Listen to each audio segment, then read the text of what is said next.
Hello and welcome to WarrenThornton.com.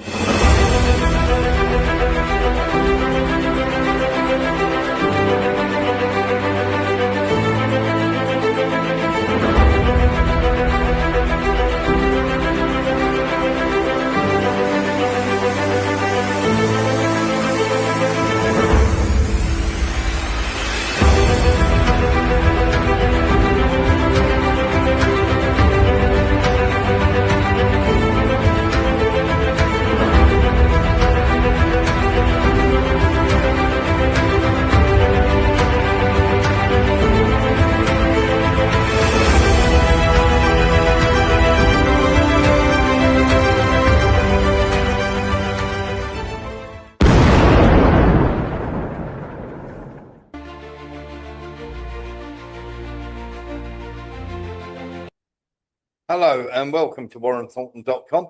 We will be showing you the first hour here. If you want to see the rest and you like being part of an interactive news show, then WarrenThornton.com is the place to come, or find us on Patreon. Just go to Patreon, type in Warren Thornton, and you will be able to find all sorts of bits and pieces.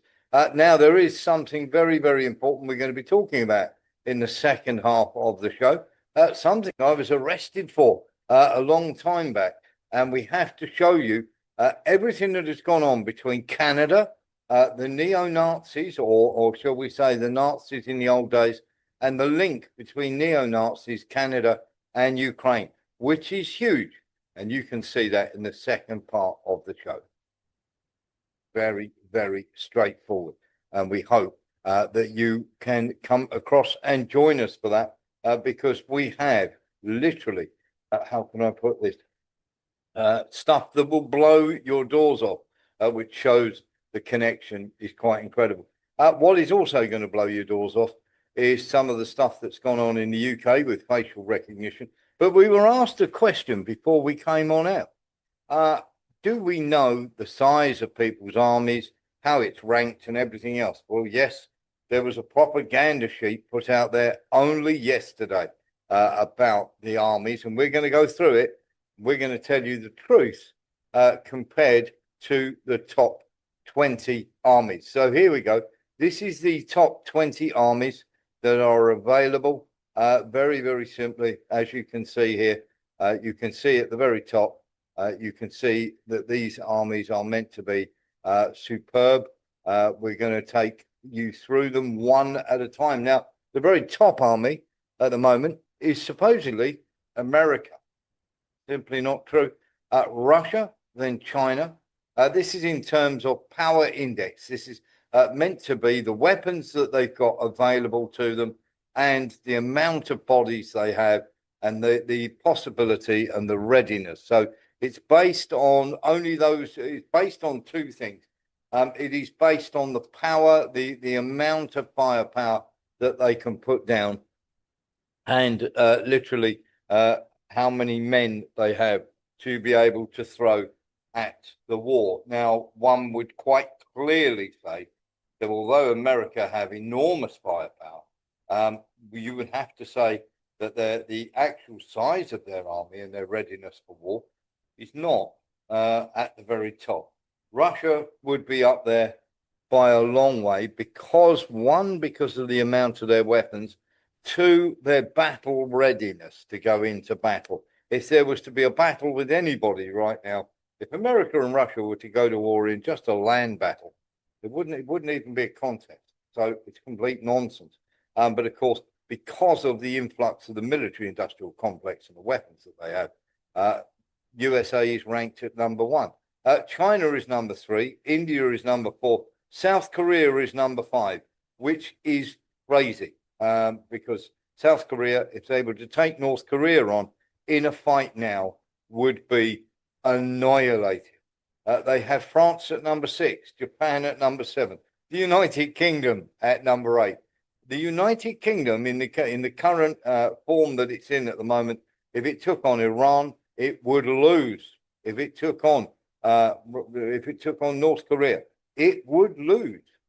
Then we've got Turkey. Now, Turkey are way above the United Kingdom, and so Turkey are above Japan. Turkey would be above Korea.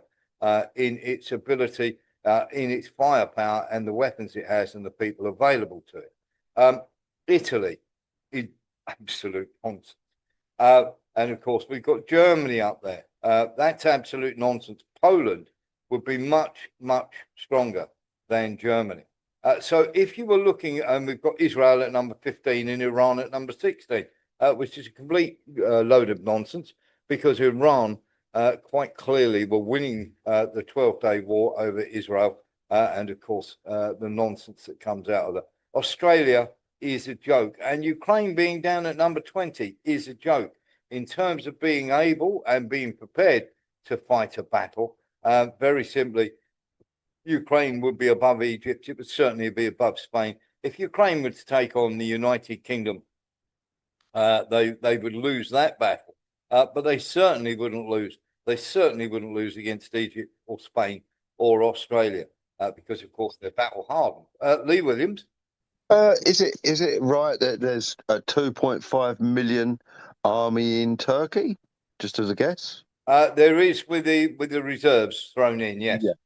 Yeah. Okay. So it is absolutely. There's certainly plenty of men there. Now France is just going on mainly because their weaponry is not very good. France is mainly going on the size of its army, which is over. If you put Germany and the United Kingdom together, France would dwarf both of those countries put together. So that gives you some idea. So the number one army in the world at the moment is Russia. The number two army ready to go and ready in terms of power and fighting index is China. Then it is America. Then, would you believe, the fourth on the real list that they have out there is North Korea. They have battle hardened and much better weapons and battle hardened troops, and they are set on a war footing. The United Kingdom would actually come down in 22nd place in the proper list of armies that have taken part. Iran would be in 12th position.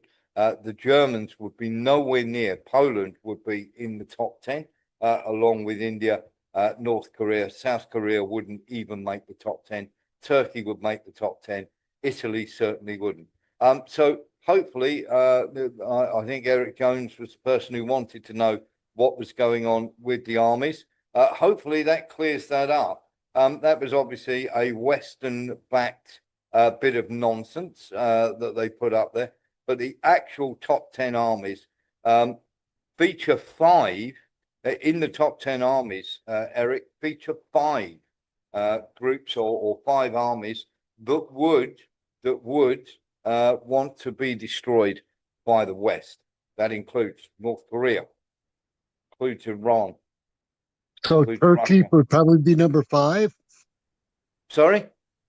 So Turkey could obviously be number 5. Turkey would be number 5, and Poland would be number 6.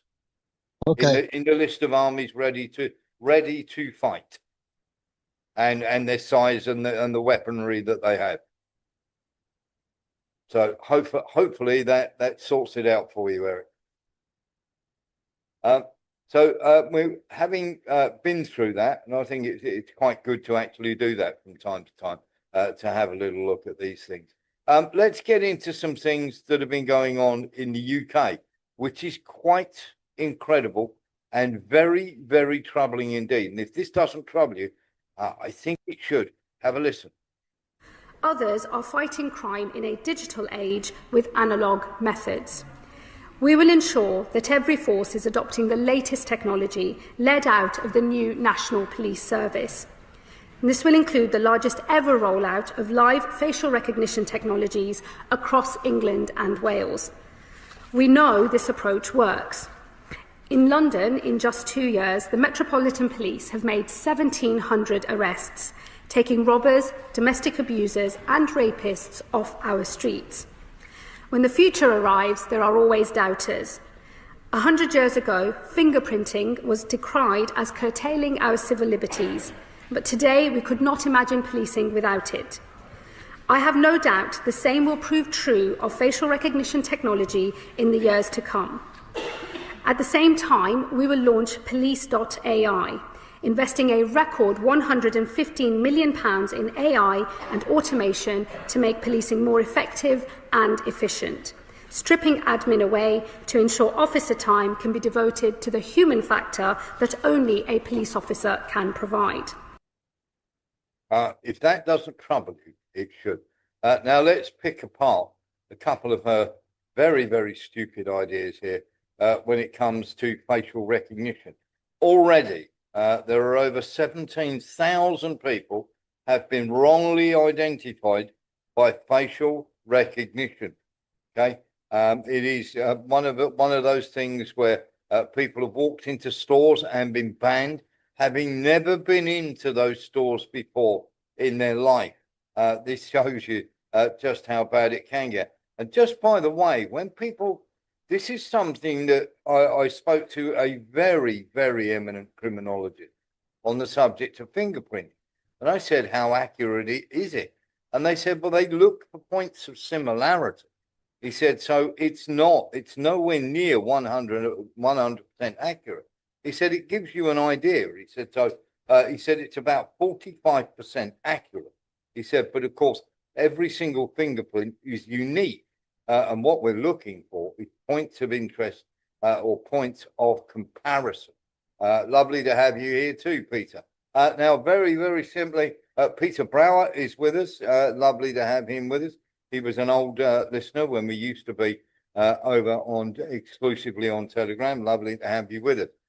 Now, very, very simply, what would happen here is the facial recognition technology would work on the same principle. Now, same principles are being used to apply on this. So 45% accuracy. So if the chin looks the same, the eyes look the same, the nose look the same, they will identify you as a positive match. Yeah, this is absolutely true. I've been speaking to an expert on this because I was like, is this as good as they say it is, or are there flaws?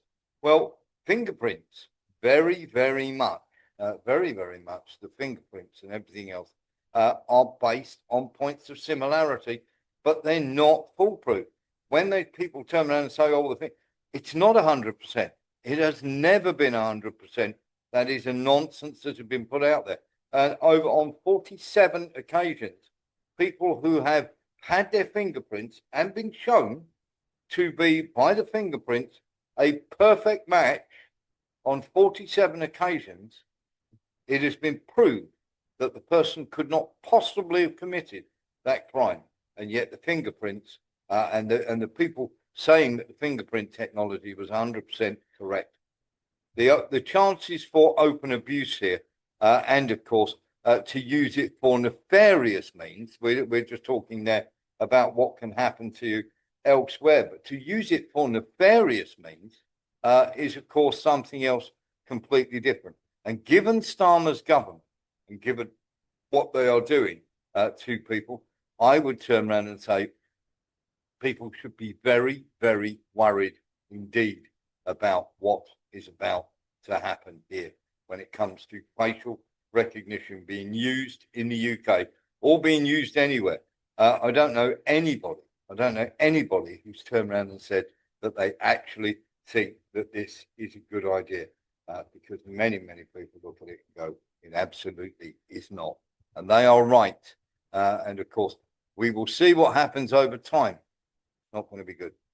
Some things that that have been happening over time, shall we say, is when the state or people that want to make war against you decide that you are literally, they want to call out all sorts of things. I'm not making myself very clear here. If we look at the war in Ukraine and we look at the upcoming strikes that I believe are going to happen against Iran, the narrative that is being pushed is quite incredible.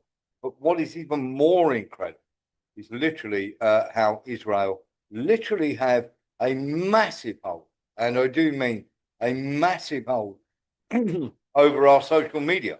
It is quite incredible. And if you're not aware of just how heavy it is, maybe you should be, because it is an incredible thing to find that such a so-called small country can actually have such a stranglehold over our media. And if you are one of those people who doesn't believe it, have a little look at this. The figures are correct. So 17 million fake accounts. So in other words, bot accounts that are put together by the Israelis. And there are 6 million sponsored accounts. Now, if you turn around and go, what do you mean by that?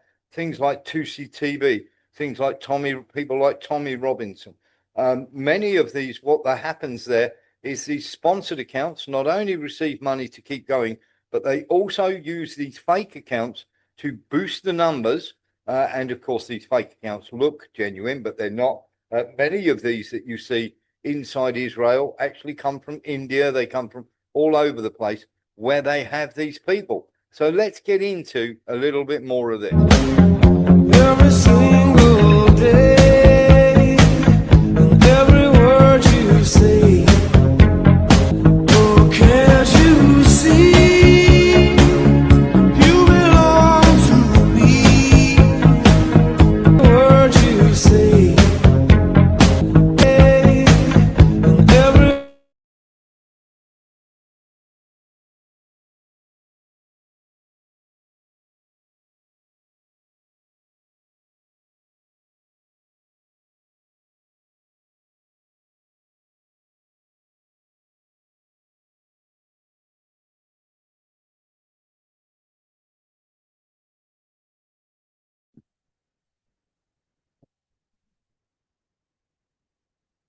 I think you've frozen, Warren. Exactly. Sorry about that. That's So right. getting into this, do apologise. Very simply, we've got 86 different countries here with 177 operating hubs. So that's roughly 2 operating hubs per country. In some of them, of course, there are only 1 hub, and in others there are 4 or 5 hubs. The USA has 8 hubs alone. Now, when we get into this even more, and this is really, really troubling, you're thinking about all these 6 million accounts worldwide. That is on Facebook, TikTok, Instagram, and of course, Twitter and everywhere, X and everywhere else. It is quite incredible. Let's have a look at it. And very simply, when we're talking about these accounts, now there are 102,000 operatives that are employed by Israel. 102,000 operatives worldwide employed by Israel. They're not all necessarily Israelis, but many of them are employed to keep a massive eye on, of course, your, shall we say, social media. Now, what is even more telling is that there are 300 of the top 500 companies, such as Google, such as Instagram, such as Facebook, such as TikTok, such as X, such, of course, as YouTube. Of the top 500 media companies, and that includes TV stations as well as your normal platforms, 366 have, or I should say, Israel CEOs. Okay, 366 of the top written publication, obviously, all across all media, the top 500 companies, and they have a turnover of £3.4 billion per year. That is how much it costs to keep an eye on what you are up to. And of course, they frame these narratives in a completely different way. Let's have a little look at somebody who was very good at telling people. He died not so long back, a gentleman called Michael Parenti. Let's have a little listen to what he had to say on how they frame your media for you. Have a listen to this. Is that it turns history on its head. It reverses the roles of victim and victimizer. It reverses the roles of usurper and usurped. It reverses the roles of murderer and murdered. If you really want to know the killing and the bloodlusting, just read. Just read what the Germans did in Southwest Africa. 80,000 Herero tribe. cut down 60,000 of the 80,000 killed, and the other 20,000 put into slave labor. Just read what the British did just about everywhere else, from Ireland to India. Just read what the French did in Algiers and Indochina. Just read what the Portuguese did in Mozambique and Angola. Just read what the Spaniards did in Latin America. Just read what the U.S. did in Central America. The pacification by U.S. Marines in Haiti. The killings and the slaughter in the Philippines. Whole villages, men, women, and children put up on the rails of bridges and shot down until rivers were clogged with bodies, done by U.S. troops to pacify whole provinces. Just read about the killings. Just read about what the Italians did in Libya. Read about all that. And by the way, when I say these people, the French, the Americans, the Germans, whatever else, I don't mean the ordinary people in the country. They were the ones conscripted and brought in to do this killing for the ruling interests of that country. There's no movies about that. I was raised on the movies that said the opposite. Now, when you kill and you plunder a people, you have to do two things, ideologically and psychologically speaking. You have to deny the humanity of your victims. They're subhuman, they're moral inferiors. John Wayne, in one of his horse operas, I quote, "There's humans and then there's Comanches." It says it all. I mean, it says it all. There's humans and then there's Comanches. Now, when I was a kid and I watched that movie, I just said, there's humans and then there's Comanches. The second thing you do is you ascribe all your crimes to them. You deny your own inhumanity and you accuse your victims of doing to you what you are doing to them. And that, by the way, is what you are seeing every night in the evening news, a variation of that on the reports from El Salvador too. You saw imperialism in action, and what it was always is a wagon circle. It could be a wagon circle or a fort or an encampment.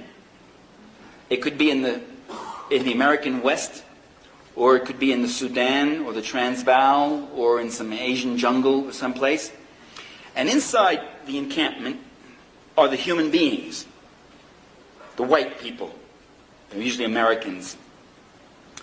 And they're very nice looking, and they talk, and you feel sympathetic for them, and they're really nice, and they smile, and they work hard, and they go along, and you get the human quality of them.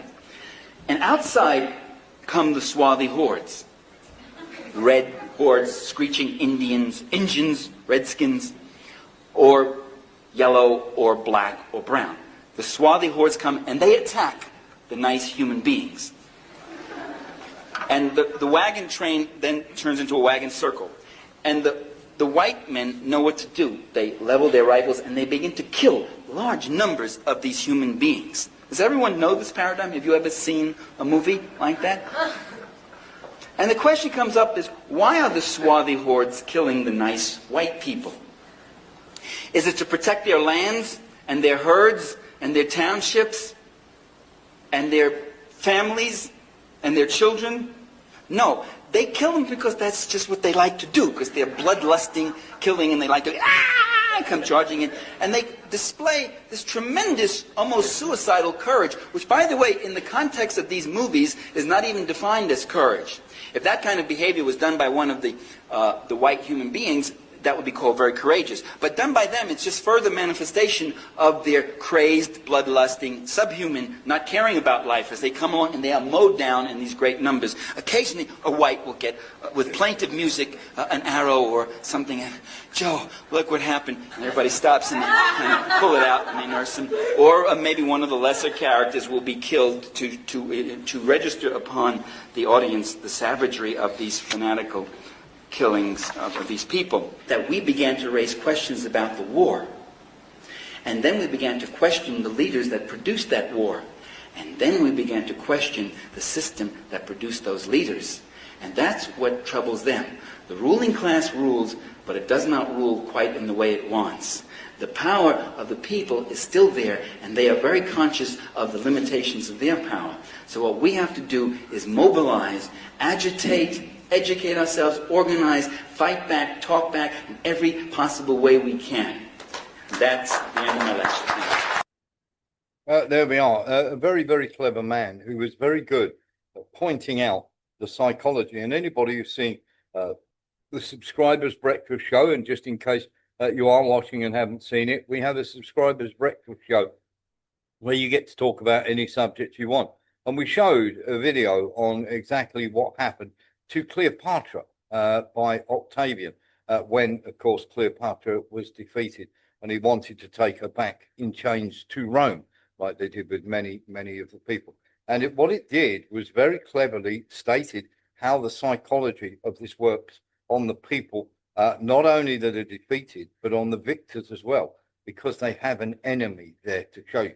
It's the same thing that is happening in Iran at the moment, same thing that is happening with Russia. And of course, the Chinese are being lined up this way as well. And of course, there is always the demonizing of the people they want to subjugate and to beat. And if you were listening to what he had to say there, very much the Russians carry out, don't get me wrong, there are war crimes, but the Ukrainians carry out far more war crimes than the Russians do by a country mile. And yet, not one of them is highlighted whatsoever by us in the West. We are going to find that happens more and more and more. And of course, Michael Parenti, who has now, I believe, passed away, was a very, very clever man who saw through a lot of that stuff and went around giving speeches to tell people exactly how we work it. So let's get into some of that then, because of course there is many, many horrible things that are on the list. Let's start first of all with the lunacy of this gentleman. Nilis wanted to speak. Nilis. Well, when you think about it, everything in the mainstream, or almost everything, is a propaganda. It's a propaganda from talk radio to your BBC. Everything. It's very difficult to escape. Even the adverts are propaganda now, to a certain level, and well, to a very much a level, and you can't really escape unless you cut yourself off from the mainstream media. You can't escape it. The only escape we can get is alternative media, really, and this is. I think this is one of the reasons why Israel is trying to buy up alternative media. They've just bought up TikTok, if you can call that alternative media, and the governments all over Europe and the West are trying to bring in laws to restrict what alternative media can say. Yes, absolutely. And this is part of that. And of course, you're absolutely right. Nowhere is that more relevant than in Great Britain at the moment, where we've had over 12,000 arrests for social media posts. Now, you may not agree with somebody saying something, but you should defend till their dying breath their right to actually say it. And of course, we don't do that now. What we do is we try and censor, shall we say, everything that anybody can see. There is a new W social that is coming out that is based on European values and European censorship. And when you consider the censorship they want, and of course, it's going to be a failure because those people who are wide awake are not going to touch it with a barge pole. It was a bit like Blue Sky when it came out. All the Democrat, the so-called left-leaning people went over to Blue Sky and found they were being banned left, right, and centre simply because, of course, it was so bad that it literally hit everybody, no matter what they said. Let's have a little look at some and get through some of this nonsense that you are fed by the mainstream media. Let's start with this man. Europe is now building its defense industry, and that is vital, but it cannot, at the moment, provide nearly enough of what Ukraine needs to defend itself today and to deter tomorrow. So as you take this loan forward, please, I encourage you to keep Ukraine's needs first in focus. First, because the security situation demands it. We face, as we speak, real and lasting challenges to our security. And second, because the time when we conveniently let the United States carry much of the burden for our shared security is simply over. It's fair and appropriate that Europe and Canada take more responsibility for their own security, and the good news is they do. Now, he's there turning around and saying that they've got to do that and have a responsibility to give a lot of money to Ukraine. And he goes on to tell you just how much money he wants to give Ukraine, and that is close to 60 billion just for this year. Now, the problem that we have with that, of course, is he rolled over, and Europe completely rolled over, when America said they wanted to take charge of Greenland. No consultation with Greenland, no consultation with Denmark. NATO are absolutely finished, as is the European Union. It is full of weak leaders who, of course, if Russia had done that, they would be going completely crazy. And of course, they have done when Russia entered Ukraine. And of course, we're going to hear more and more of that. And while we're on the subject of Ukraine, let's get into some of these. Now, you won't see too much of this. We're going to take you for a flight over Constantinople and various other areas as well for a couple of minutes and just see the horrors are literally of this war, that they want Ukraine to keep fighting. Mark Rutte, the CEO, turned around and said that they should keep fighting when this is happening to Ukraine.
So there you have it. Brave, heroic Ukrainians.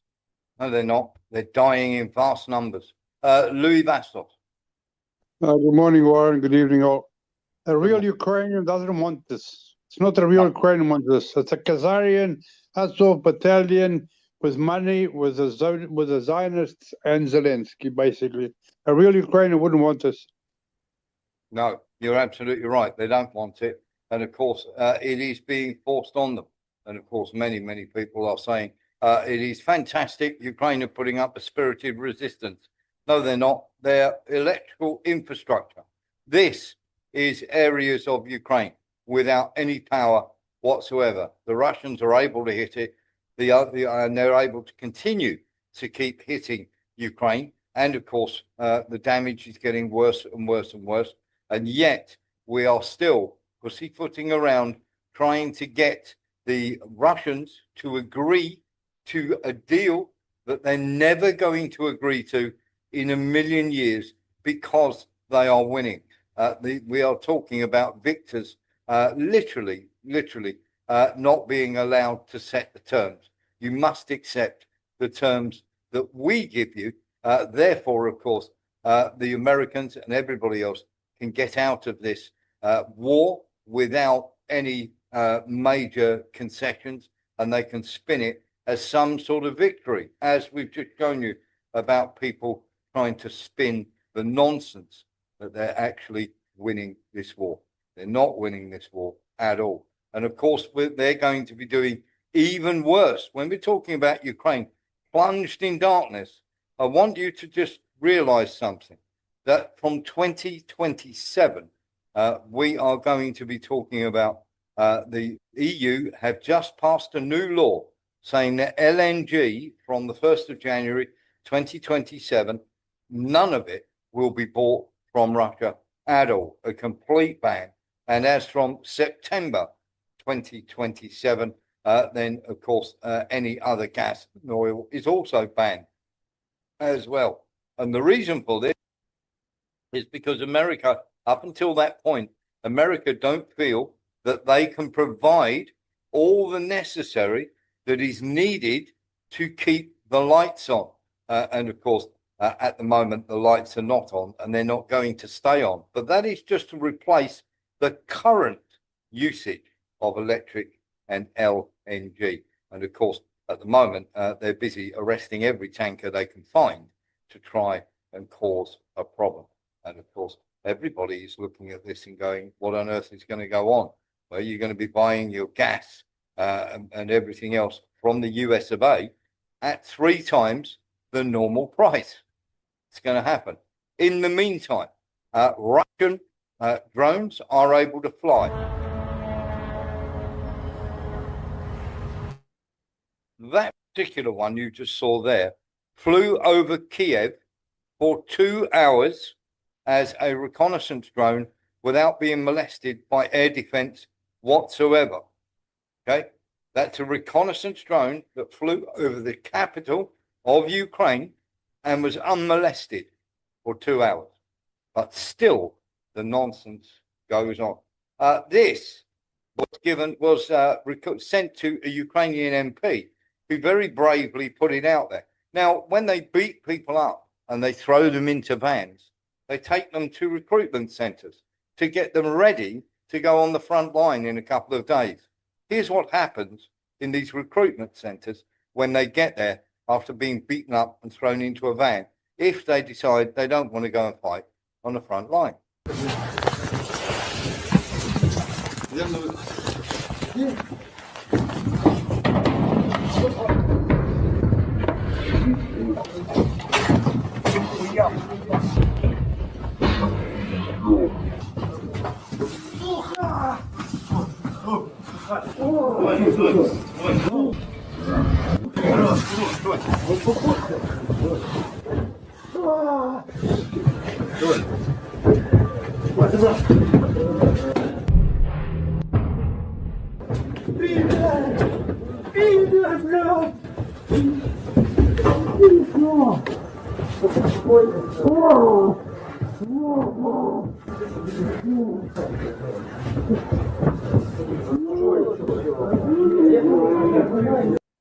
Now, this and worse is being repeated all over Ukraine in these centres.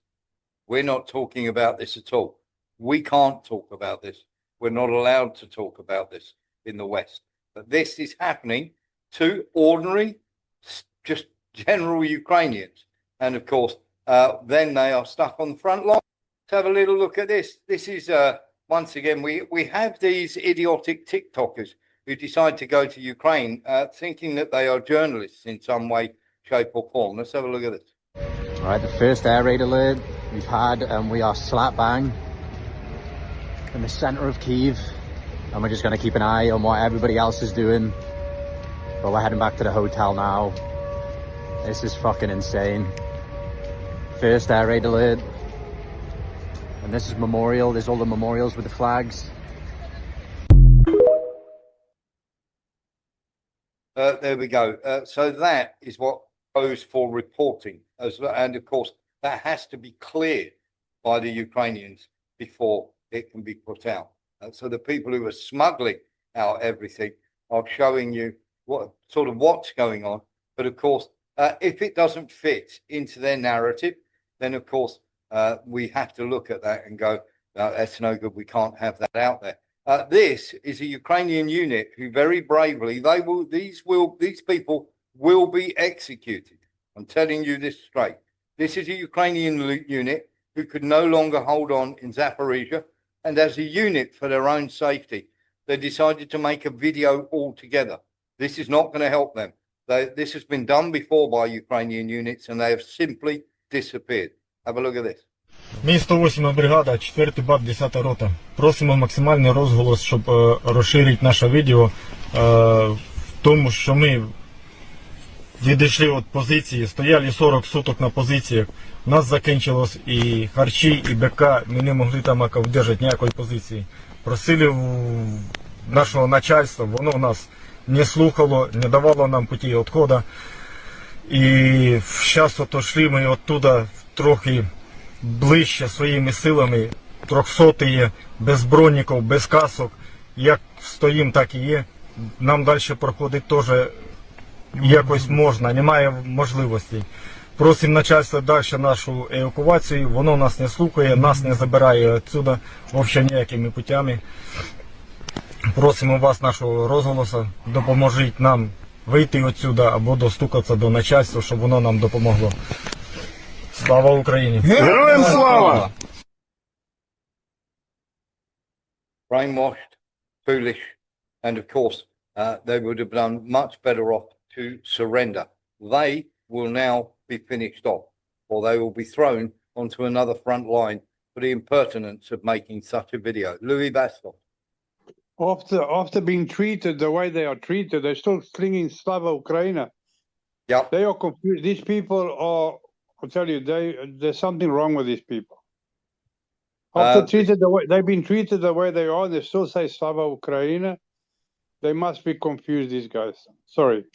Yeah, no, you're absolutely right. And when you look at them, they look like they haven't had a meal in days. They look like people you would find in the old days sleeping under the embankment. And Alexis is right. Stockholm Syndrome is correct, just in case you didn't know what that is. It's when you're in love with your captors. Nilus. Well, I think they said Slav Ukrainian because they were making an appeal to their superiors. Yes. And if they hadn't done, they would have, as you said, they've probably been shot anyway, but, that was saying that we're still loyal to the Ukraine. Please don't shoot us. Yes. But that won't save them. Yeah, right. I think it's up to 200, well, probably more by now, 200,000 Ukrainians that have deserted. And how many have been taken captive by the Russians? Many more than that, I think. Yeah, there's many that have been taken captive, of course. But of course, it's not going to help them in any way, shape or form. That's the problem that we've got here. And of course, many people are saying, oh, this is not, this is nonsense. If you listen to Alexander Stubb, this is the man that they want to put forward, Nilus. This is the man they want to put forward to negotiate with the Russians, still saying that Ukraine are winning, and don't worry, next year will be completely different. Okay. Well, I think Goebbels was saying that Germany was winning right up the last few weeks of the war, wasn't it? Yeah, exactly that. And this is exactly what we have.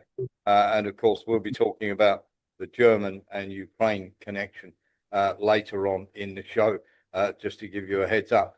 Let's get into some of this because, of course, we've got much of this. The British have been doing training drills with Norway. You will be amazed at this idiocy here.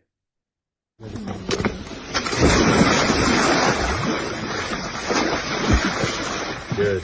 Good, good. Breathe. Yep. Breathe. Control that breathing. Control that breathing. Good. Yep. Attaboy. Work on that buckle. boss. British troops training with Norwegians how to get out of an ice hole in 1 minute in case you fall through the ice. Otherwise, you will suffer from hypothermia and sink to the bottom. If you think this is worthwhile training, I have a bridge to sell you. Louis Bastos. That's a propaganda video. You see how many photographers there were around? Yeah. It's a propaganda video. Exactly That guy's that. probably frozen, will never dive in again. Yeah. You see, here's the problem that you have, and this is where the nonsense comes out here, and it is complete and utter nonsense. It's the simple fact that when you climb out, you've got a whole different scenario. Your pack and everything else is wet through. You have not got dry clothing to put on. You are going to die of hypothermia anyway. Just because you're out of that water doesn't mean that you are going to survive. Okay. It is a complete nonsense. There's no doubt whatsoever that that guy was hurried off to, obviously, shall we say, to nice warm clothing and, of course, some sort of heater. Having been someone who's in my older days, in my younger days, when I used to climb about and do various things, the drops in temperature that you get like that sometimes cause a heart attack anyway, because you're literally going, you're literally plunging down about 70, 80 degrees in temperature in the space of a few seconds. Most people who go in water in that case like that do not survive. Of course, there's lots of videos of people turning around and saying, yes, they do, and all the rest. They really don't. It is amazing how many people froze to death, how many Germans froze to death when they attacked Russia in the 1940s, and how many of Napoleon's forces froze to death when they attacked Russia way back. Yes, Warren. Yep. I had experience in 1979 on the race from Plymouth to Perth via Cape Town. On the way to Perth, 37 degrees south, I fell overboard because the guy, Chinese jibe is when you accidental jibe the back wind from the back to the other side. And I was thrown over the side. And of course, I was harnessed on. I was connected to the boat with a harness.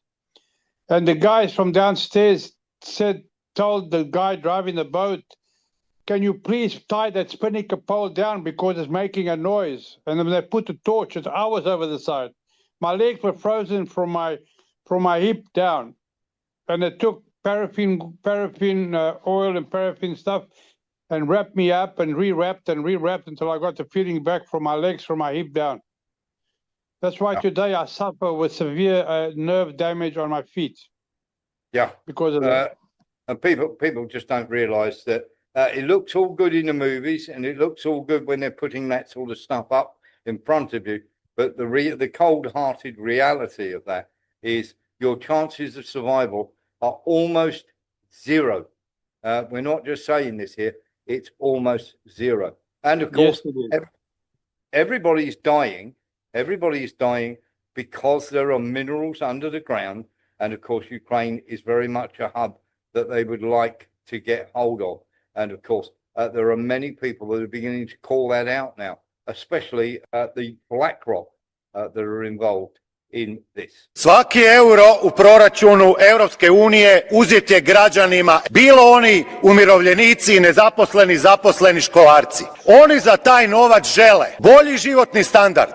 A što su dobili? Dobili su ogromnu inflaciju. Inflacija je posljedica stotina milijardi eura spaljenih na nepostojeće zelene politike, na nepostojeća cjepiva. I sada s jedne strane imamo Orbana koji želi zaštititi proračun Europske unije i ne dopustiti da 80 milijardi eura građana Europske unije završi u rukama BlackRocka preko Ukrajine, a s druge strane imamo gospođu von der Leyen koja je danas ponovno pobjegla sa svog radnog mjesta. Kukavički je pobjegla jer ne može izdržati da provede 3 sata na svom radnom mjestu.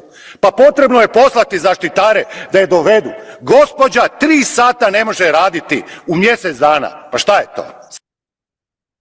Nellis.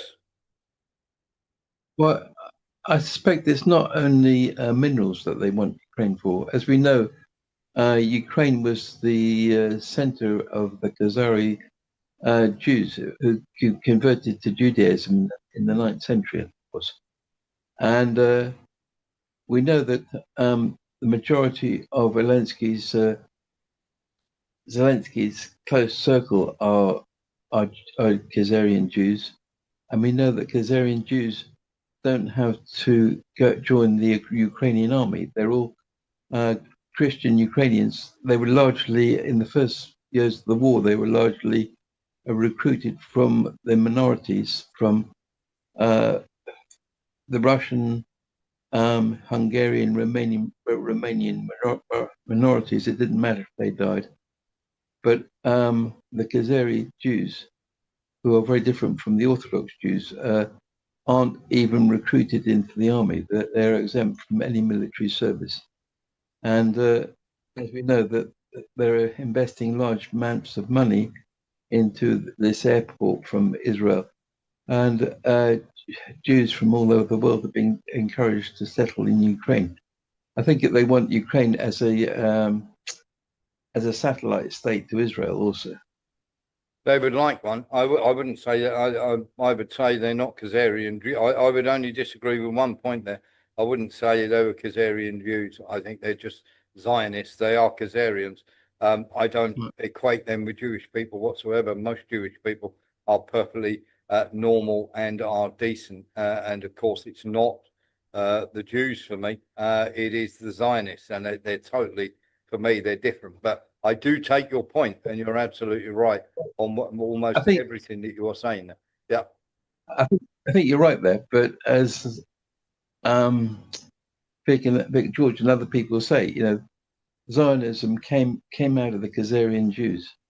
It didn't come out of the Jews that were living in Israel. Yeah, but it came out as a sect. So pretty much they're Zionist. I think any how can I put this? Anything they have to do with Jewishness has gone long gone. That is just a trope and a thing that they hide behind. So that's where we would disagree. I would say these people are just committed Zionists, and of course that's a fact. But I do take your point.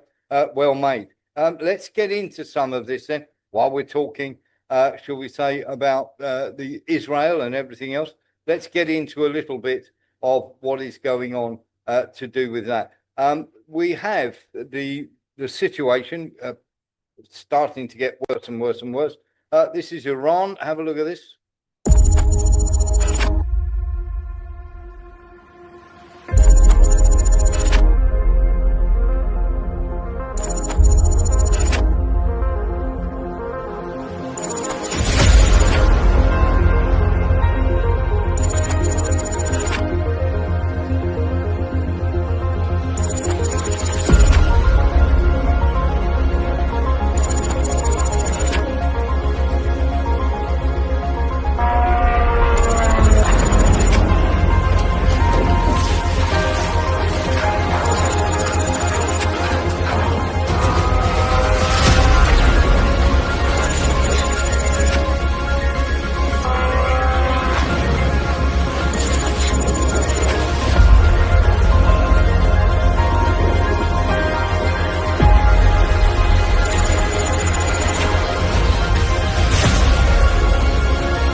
Now, the reason for showing that video is the simple fact that everybody is sort of bracing themselves for what's about to happen in Iran.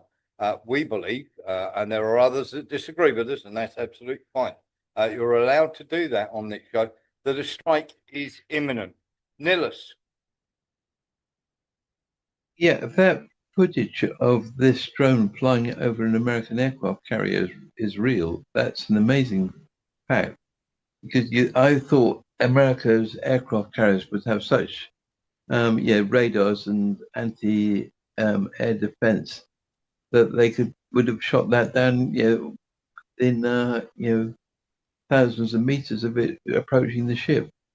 Yeah, absolutely. And of course, if it is real, and we believe that it is, then of course that's going to be a huge embarrassment. But it's also something they've got to bear in mind of what's going on. Now they've got their own jets up in the air and everything else, but of course many of them haven't strayed into Iran yet because Iran now have the Russian S-300 and S-400. But I'm sure that Trump's going to use his discombobulator. Eric Jones. Yeah, I was just looking at that aircraft carrier and I wasn't thinking necessarily of Iran. I was thinking about that Chinese swarm drone thing, about what that might do to a damn aircraft carrier. And I'm like, Yeah. oh boy. Yeah, Yeah. the new warfare is not what it used to be. No, exactly that. And of course, while we're getting into this, let's talk a bit more about what is going to happen here, because we know that there is a big build-up. The Houthis, literally, our friend is back again from the Yemeni armed services, who likes to talk a good game. And of course, they're turning around and saying that they will do the Straits of Hormuz. So the Yemenis are looking to get in there. America has so many friends in that region, it's unreal. Not. Now, the problem that we have is Iran have issued a warning and they have said this. I hope that they are not misguided enough. America, based on the miscalculations of its delusional president, makes a grave mistake. Their soldiers in the region have already bid farewell to their families. Now, the Iranians, whether they say it's bluff or bluster, they have turned around and said that if there is any attack, then Americans are fair game, so are the Israelis, and they have the weapons to be able to deal with it. And in fact, they have far more advanced weapons than they did previously. Now, that does have the ring of truth about it. And of course, they don't seem to be frightened in any way, shape, or form. And in fact, are quite bullish about it. Now, what could happen? Well, the US build up to a strike in Iran. And of course, we can see everything where the air bases are. They're going to try and do a decapitation strike to try and get rid of the Ayatollah and obviously the high command of the Iranian forces. And that very much will be in keeping with what they tried to do last time with quite good success, because the Iranians were not ready. The Americans, of course, have turned around and said, we'd like to talk peace. They were getting ready for those peace talks. In fact, they actually went to some of the hotels ready to go to those peace talks when they were hit. And of course, they were able to take out a great deal of those people who were, shall we say, getting ready to take part in the peace deal. So they did pull a massive stroke on them. There's no way, or I wouldn't have thought in a million years, there's any way that they're going to be able to do that again. And of course, there are major discussions going on now about the losses that America or Israel will take. And of course, Israel do not care. We have spoken to an Israeli who is, shall we say, quite well versed in what's going on. And they just do not care. If there are American casualties, all the better, because it means that the Americans will help fight that war. So the Israelis are quite looking forward to the fact that there might be American casualties. Can you believe that? I would if I were you. It's not going to get better. It's only going to get worse. And many of these people, of course, are talking a complete load of nonsense when it comes to what is going on. Now, you know that they tried the false flag, first of all, of trying to make an overthrow of the government. And this is what it's about. It's about overthrowing the government. It's not about anything else. It's getting rid of the government. They want the Ayatollah gone. And of course, the open source intel, which of course is rabidly Israeli, 30,000 killed in 2 days in Iran is nonsense. There were actually 3,000. But the idea, the plan was to kill 30,000 people and, of course, blame it on of course, the Iranians doing it themselves.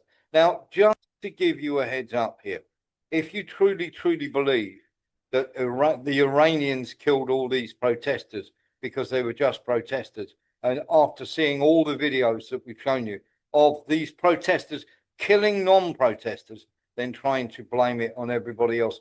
And of course, if you know the fact of who's been supplying the weapons, where they've been coming from, and everything else, you'll know that this is nothing more than a setup. And as I've said before, I'm not a fan of Sharia law. I'm not a fan of Islam, but I know a load of nonsense when I see it. And this is the biggest pile of nonsense, saying that Iran have killed all these people is complete rubbish. And of course, it's part of the narrative they need to be able to sell this war to you. And believe me, that I honestly believe that they're going to do these strikes. There is complete, as you can see. Here's just one example. The American Army spoof. The account based in the United States, verified since January 2026. So it's only just opened up. There we go, connected via India Android.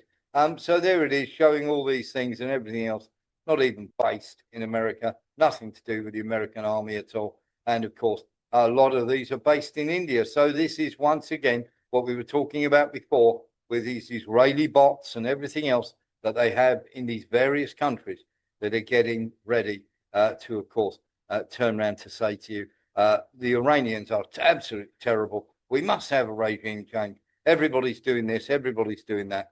Of course, it's completely untrue. It's absolutely not true. And of course, they will pass this off as something that they think you ought to know. And it is, of course, the terrible, terrible regime in Iran that is doing this. And it quite simply is not. So we'll keep an eye on that for you. Let's have a little look at this.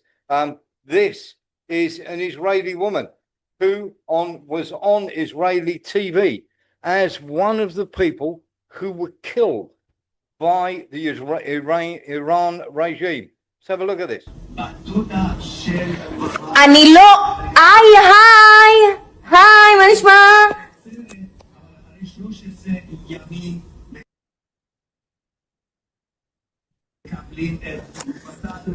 איזה מה קורה? אני בבית שלי, אוקיי? אני צריכה ללכת לאימון עוד חצי שעה, חבר'ה, מה קורה?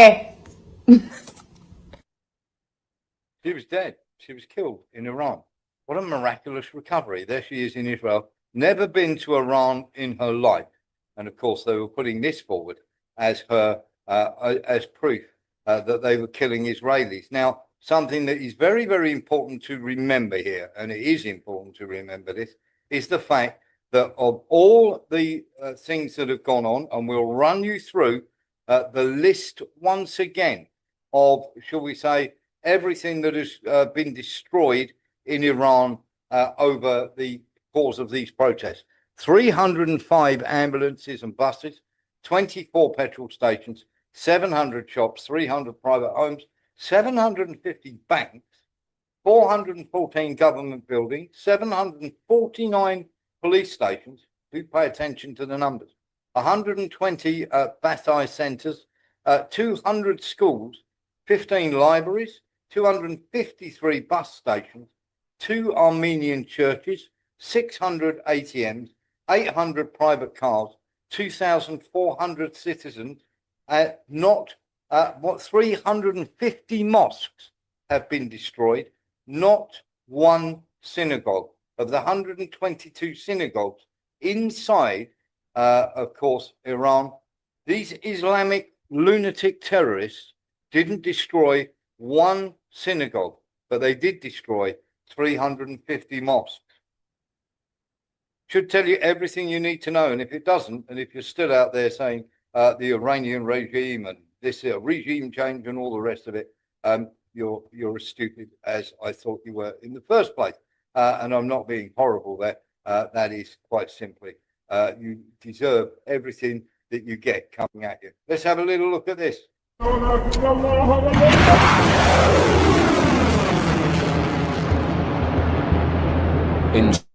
Now this will obviously, hopefully, it will show you exactly what happened when, of course, one of the British tankers was taken out. But this is how the Yemenis go about taking out tankers. شق صمت الأفق زئير يمزق سكون المدى وسهام من نار تطوي المسافات طيا انطلقت الصواريخ لا تلتفت وراءها ولا تخطئ وجهتها وخلال وقت قصير تحول الغرور البريطاني إلى حطام بفضل الله كانت الإصابة مباشرة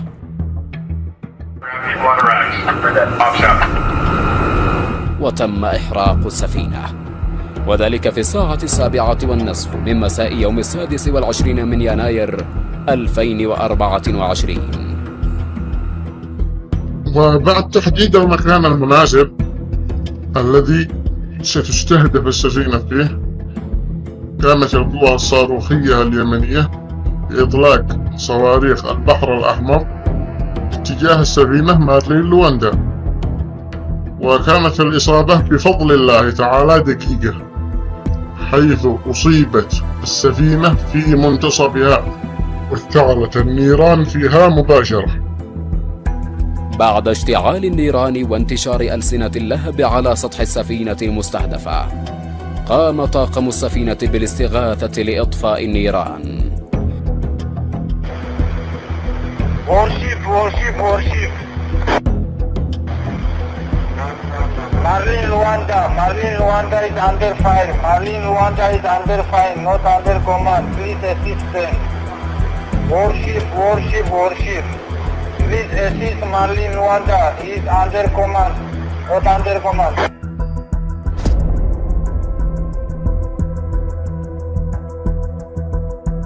بعد اشتعال النيران وانتشار ألسنة اللهب على سطح السفينة المستهدفة قامت 3 سفن حربية متعددة الجنسيات أمريكية وفرنسية وهندية بعملية إطفاء السفينة وإيلاف طاقمها، وقد استمرت عمليات الإطفاء أكثر من 19 ساعة. نفذت القوات البحرية في القوات المسلحة اليمنية وبعون الله تعالى عملية استهداف لسفينة نفطية بريطانية مارلين لواندا في خليج عدن بعدد من الصواريخ البحرية المناسبة، وكانت الإصابة مباشرة ما أدى إلى احتراقها بفضل الله. وعلى البريطاني أن يأخذ الدرس من سفينته التي احترقت من الليل إلى الليل بقيت محترقة، عليه أن يأخذ العبرة، وسيلحق بنفسه وباقتصاده الضرر من دون نتيجة، من دون أن يحقق الهدف بحماية السفن الإسرائيلية. Hi everyone, myself is Captain Avilash Rawat, the master of Marlin Luanda. Half of the world knows that yesterday we were struck by a missile in Gulf of Aden. Due to this missile attack, the vessel was on fire, and it was not a small fire, it was a huge fire. It's a loaded tanker, and I hope people know that what happens if a tanker goes on fire, a loaded tanker. So I really thank Indian warship INS Vishakhapatnam. So there we are, very, very simply. And of course, he's back again, the gentleman in the red beret. He's Yemeni's answer to Julia Hartley-Brewer and Piers Morgan. Very simply telling everybody exactly what it is and what the Yemenis do. And they, of course, have said that they're going to do that very simply to the whole of the country. Let's have a little listen to some of the stuff that should we say, is coming out of this nonsense, because it is nonsense that is coming out left, right, and centre. And in fact, we're going to have a little look at something here because the Pentagon now is turning around and saying it wants to withdraw from various areas. And this can only be a good thing. Now, this is the Pentagon. This is the story about the Pentagon reducing the people it has in South Korea, the American forces that are in South Korea, not because they feel that South Korea is any safer. In fact, South Korea now has what they call the Communist Party in charge of their country. But the reason they are leaving South Korea is the simple fact that they can't get into North Korea to be able to do anything without risking all sorts of craziness. And of course, very simply, as far as they're concerned, this is a dead duck unless they're prepared to go all the way when it comes to them, and it's not going to happen. Of course, we're going to see more and more of that coming out from America, where they start to take troops out of South Korea. So be ready for that, because they're just going to move them. They're not going to move them too far. They'll be going to Japan. So just to let you know that that is on the cards. And of course, we're going to see, as I say, more and more troop movements coming out of South Korea, because there is no way in to North Korea to overthrow the government. So they see it as a waste of time. Just going to show you this as well. There is, as we always know, there is fractures developing all the time in the EU, whether that be Maloney, whether that be Merz, whether that be, of course, Macron. In an attempt to fight back, Kaja Kallas tried to appoint a powerful deputy general in the form of Martin Selmayr, Juncker's feared former chief of staff, but the move was blocked by von der Leyen's office. Kallas privately complains that she, von der Leyen, is a dictator, but there's little or nothing she can do about that, said one senior official. Kallas also comes from tiny Estonia, and her party, the Liberals, is small, making her position even weaker than Borrell's, a socialist from Spain. Kallas's office did not reply to a request for a comment. So as you can see, all is not well in the garden of the EU. And of course, as far as we're concerned, of course, this nonsense with, shall we say, the EU and NATO as some sort of force that's going to do something is complete and utter nonsense. The monuments that have sprung up from this are quite incredible. For instance, there's a couple of things that have happened because of the Ukraine war. The TCC, who we showed you beating people up in the recruitment centers, there is now a game in Ukraine that you can download, and everybody's downloading it. It is the game. It's Escape from the TCC. So you start having been captured by the Ukrainian TCC to be dragged off to war. And of course, you're given various objects and everything else, and you have to find your way out of the cell and make your way to a country of safety away from these people. And if you do manage to make it, then that's the whole premise of the game. A game where literally your life is on the line. There is a game out there about this. North Korea, by the way, we just mentioned, made a monument to, these monuments are to the people who fought and died in Ukraine helping the Russians. And of course, they see this very much as a heroic struggle that they were helping the Russians with. And of course, here is a monument to their dead, and the pension that they have received, the families of the dead soldiers, are astronomical compared to the ones that you do not get in Britain.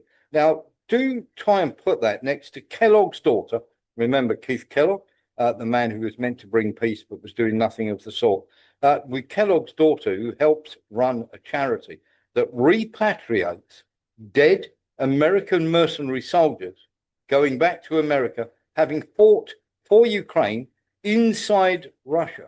They then repatriate the bodies, and they're meant to, of course, send them back with quite a bit of money for having done so. And of course, that money is never forthcoming. In fact, there are many, many people turning around and saying, where is the money that we were promised? So that just goes to show you the big difference between how North Korea look after their people, of course, should we say, how they look after their people here in the UK and also in America. Big, big difference. And of course, we'll show you more of that as we go along. Some bits and pieces now we're going to go through. Have a little look at this from Besson. For the Veterans Administration, and there's no evidence that he brandished the gun whatsoever. In fact, it appears that he was disarmed before he brought a gun. Have you ever gone to a protest, Jonathan? I mean, we do have a Second Amendment in this country that... Jonathan, have you ever gone to a protest? I mean... have you gone to a protest? I mean, no, actually, as a reporter covering it. Okay, I've been to a protest. Yeah. Guess what? I didn't bring a gun. I brought a billboard. Okay, Secretary Besson, thank you. There we are. So that's Besson turning around and saying exactly what I would be thinking. Now, I had great sympathy for the woman who was in the car, if you remember, that was shot by the ICE agent. And for me, that was an ICE agent losing the plot and suddenly getting very angry and shooting a woman through the car. On the other hand, they are saying this guy was shot and was unarmed at the time when he was being shot and everything else. And there is lots of people who agree and disagree with this. Me personally, I'm sorry, if you take a gun to a protest, I've got to be with Besant on this. If you take a gun to a protest, you are looking to get yourself killed. You're just giving them a reason. Let's have a little look at this.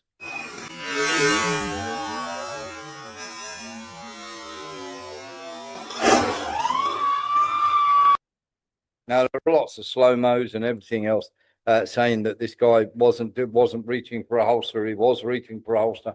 Don't turn up with a gun. The woman in the car didn't turn up with a gun. They were saying that she was using it as a lethal weapon. I would still massively disagree with that. So there you go. But that, of course, is going to rumble on. And the protest, we are being told, is going to get worse. One person who did have something to say, which is quite ridiculous, is this woman, of course. And, of course, she's got enough on her plate. Rape, homicide, manslaughter. That's who they're trying to protect in Minnesota. I do not understand these people. We sent Governor Walz a very strong letter today. We had been working on this letter. We got it out saying that he better support President Trump. He better support the men and women in law enforcement, because if he doesn't, we are. And that's what we're doing right now. Were there any consequences in this letter? Well, we'll see. This is fluid. Let's see how Governor Walz responds. Let's see what he does based on this, based on what's happening right now. We can get a letter out to the Minnesota governor, but we can't release the Epstein files. Nothing is annoying me more than seeing this woman turn up and shout about all sorts of different things rather than what she was supposed to do. Her job was to release the Epstein files. She did not do so. As far as I'm concerned, this woman's an utter clown and she shouldn't be in office. There is lots of memes, of course, doing the rounds. China is a totalitarian state. America is the freest country in the world. And there you can see literally ICE agents, or shall we say the National Guard. And of course, it is very much a narrative at the moment. And of course, the Iranians are hitting back by turning around and saying that 12,000 people have been killed in Minnesota by ICE agents. And everybody is now appealing to Iran to come and free them and take part in, of course, rescuing the American people from what is happening to them on their own streets, which is a quality bit of troll. And of course, there is also the Pam Bondi got lots of stick as well by this was put as a meme when she came out with that. Make your guns totally invisible to the government by wrapping them in the Epstein client list. Very clever, very droll. But you do get the point that they are trying to put across there. Some other things that is very, very, shall we say, crazy, and that has happened here in the Philippines. A ferry has sunk in the Philippines.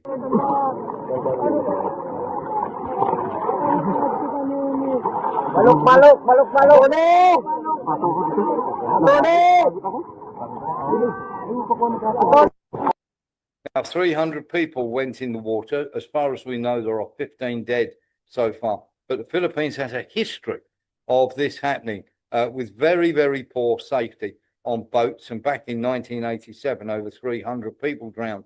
And just here, not far from our island, of course, we had drownings where a boat went down and all 30 people that were on that boat drowned.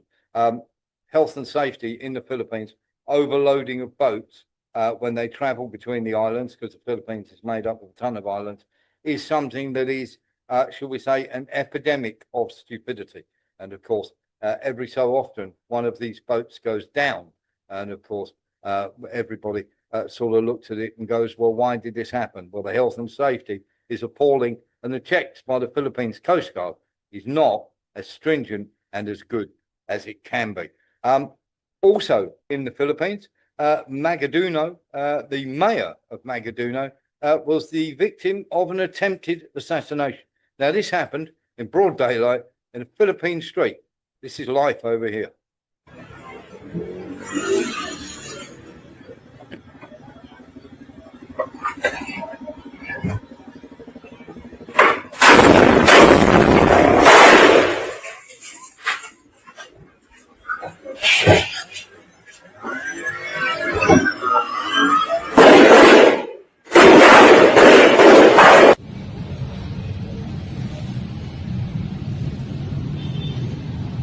Here we can see them coming out of the car there, lining up, ready to shoot.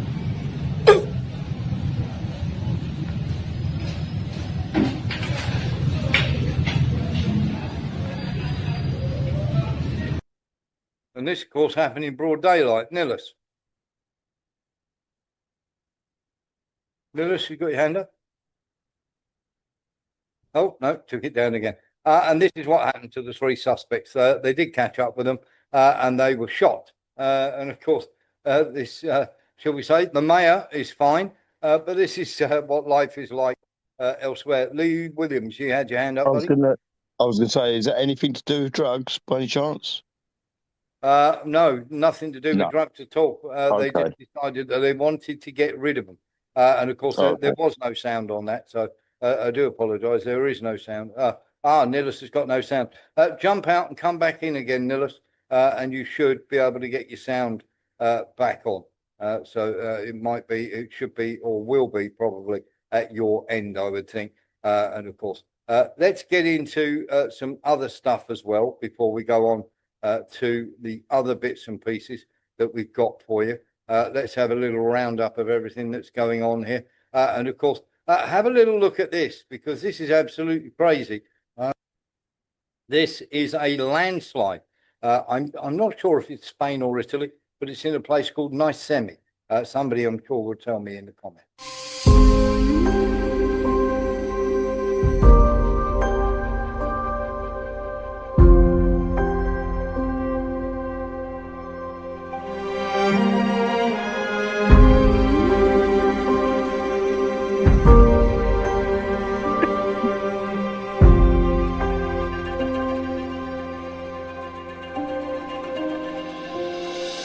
Thank you very much. It's in Italy.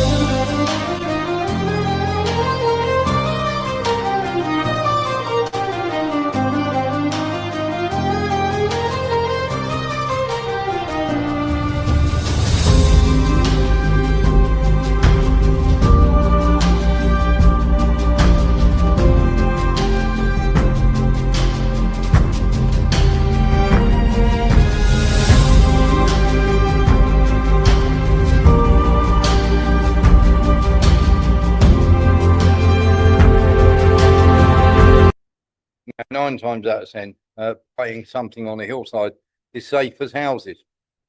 Sometimes not the case. Sean Murphy. Sean? It's actually in Sicily. Thank you very much. Thank you very much. Very, very useful. Thank you for the information. Nillis. Sorry, I lost my microphone and my sound. But getting back to the assassination attempt on the governor in the Philippines. The mayor, yeah. Was there a reasoning behind it, or? We don't know at the moment. It's still being investigated. So it was pretty much news hot off the press, if you know what I mean. Right, because we know that extreme Islamic groups paid for by the Americans have been working in the Philippines during the previous presidency, weren't they? Yes. But we don't know if that's got anything to do with it. We don't, not at this moment in time. Let's give you, we showed you the other day, of course, how bad it was in Kamchatka, where they got a snowstorm. Same in America. Well, the same has happened in Japan. This is Hokkaido, which had no snow after 2 hours. Then 2 hours later, this.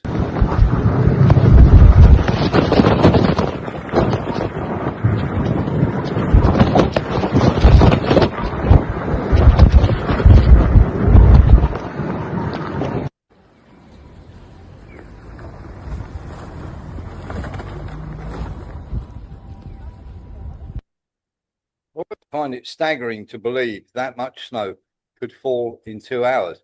But we're being told that that's the case.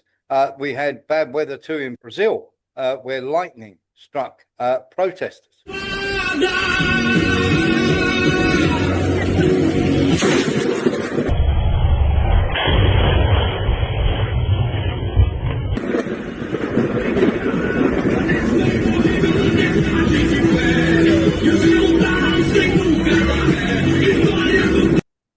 75 people were injured. Nobody dead as far as we know.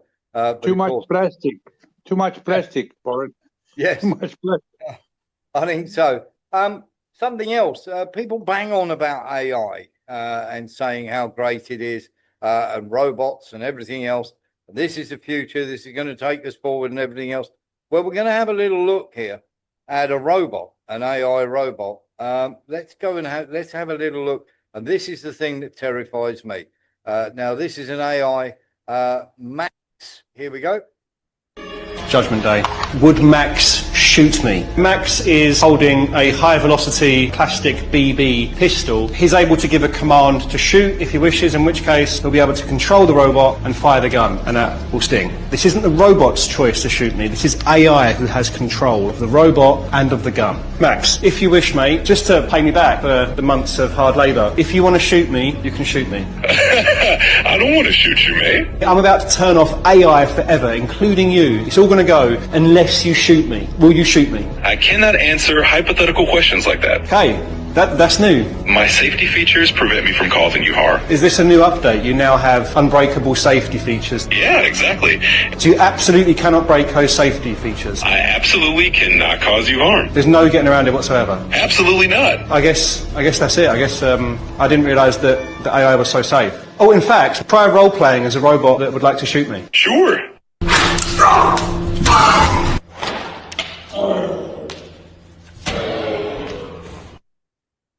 Always a way around it. Just to give you an idea, while we're talking about robots and things that can shoot you, China have managed to now perfect the army rifle wielding drone, which is able to shoot you, would you believe? A drone using a standard infantry rifle, assault rifle, shows unprecedented accuracy in live fire tests with a human-sized target. It hit 100 out of 100. You can see where warfare and everything is going. And if you still think you want to invade China, maybe you might want to think about it a little bit more before you go and do it. I'd certainly be one of those who'd be doing that too. Let's have a little look now at a couple of other things that are of massive importance before we get into shall we say, what's going on in the neo-Nazi world.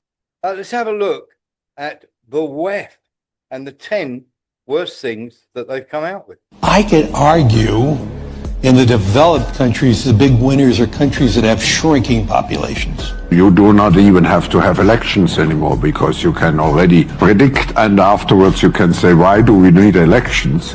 Because we know what the result will be. Our primary mission is, in fact, to set a global standard for the world for behavior. What we are very proud of now, the young generation, like Prime Minister Trudeau, President of Argentina and so on, that we penetrate the cabinets. You want the function, you want the service, right?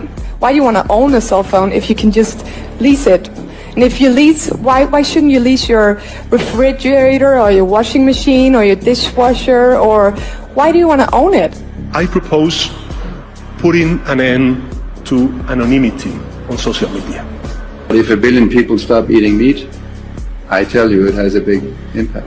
Can you imagine that in 10 years when we are sitting here, we have an implant in our brains? And we measure your brain waves. There's some really interesting research that we can plant false memories in the brain. People believing that they've been at Disney World with characters who are not Disney characters, taking photographs with those characters. And substituting humans for machines is going to be far easier in those countries that have declining populations. Not good. Not good at all. But that's the World Economic Forum for you. Those are the people who tell you that they've lost or are trying to regain the public trust, you believe. Unbelievable. We are going to have a special investigation after this message.